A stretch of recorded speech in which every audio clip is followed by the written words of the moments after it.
ನನ್ನ ಅನುಪಸ್ಥಿತಿಯಲ್ಲಿ ಗೌರವಾನ್ವಿತ ಸಚಿವರು 150 ಕೋಟಿಗಳ ಒಂದು ಆಮಿಷವನ್ನ ಒಡ್ಡಿದ್ದೇನೆ ಎನ್ನುವ ಒಂದು ಆರೋಪವನ್ನು ನನ್ನ ಮೇಲೆ ಮಾಡಿದ್ದಾರೆ.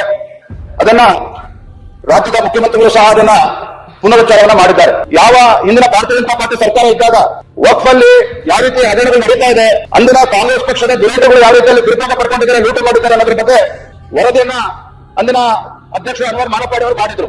ಆ ವರದಿಯನ್ನು ಕೊಟ್ಟ ನಂತರದಲ್ಲಿ ಅದೇ ಜಗದೀಶ್ ಶೆಟ್ಟರ್ ಅವರು ರಾಜ್ಯದ ಮುಖ್ಯಮಂತ್ರಿಗಳು ಇದ್ದಾಗ ಉಪಲೋಕಾಯುಕ್ತರ ಬಗ್ಗೆ ತನಿಖೆ ಮಾಡೋದಕ್ಕೂ ಕೂಡ ಆದೇಶನ ಕೊಟ್ಟಿದ್ರು. ಉಪಲೋಕಾಯುಕ್ತರು ವರದಿಯನ್ನು ಮಂಡನೆ ಮಾಡಿದ ಬಗ್ಗೆ ಸೂಕ್ತ ತನಿಖೆ ಆಗಬೇಕು ಅಂತ ಹೇಳಿ ಮನವಿ ಮಾಡಿದಂತಹ ಸಂದರ್ಭದಲ್ಲಿ ಅಂದಿನ ರಾಜ್ಯ ಸರ್ಕಾರ 2016ರಲ್ಲಿ ಅಂದ್ರೆ ಸನ್ಮಾನ್ಯ ಸಿದ್ದರಾಮಯ್ಯ ರಾಜ್ಯದ ಮುಖ್ಯಮಂತ್ರಿಗಳು ಇದ್ದಾಗ ತೀರ್ಮಾನ ಮಾಡ್ತಾರೆ. ಏನ್ ಹೇಳ್ತಾರೆ ಅಂತ ಹೇಳಿ, ಅಲ್ಪಸಂಖ್ಯಾತ ಆಯೋಗ ಹಿಂದಿನ ಅಧ್ಯಕ್ಷರು ಸರ್ಕಾರಕ್ಕೆ ಸಲ್ಲಿಸಿರುವ ವಿಶೇಷ ವರದಿಯ ಶಿಫಾರಸುಗಳನ್ನ ಸಚಿವ ಸಂಪುಟದ ನಿರ್ಣಯಕ್ಕಾಗಿ ಮಂಡಿಸಲಾಯಿತು.